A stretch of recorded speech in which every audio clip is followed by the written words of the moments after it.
Welcome, in front of me is DELL Precision 5520, and in this video I will show you how to put applications on the full screen on this device.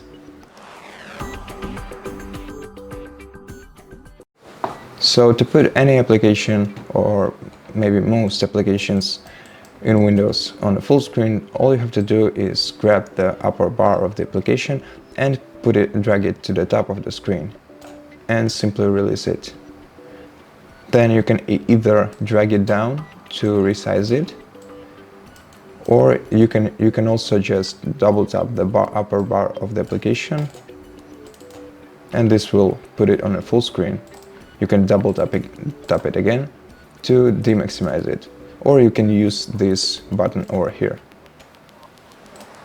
and you can also use it to demaximize your application. You can also choose between the options of splitting the screen between several applications if you want. And that's basically it. Thank you for watching this video. If you liked it, consider subscribing to our channel, leave us a like and a comment below.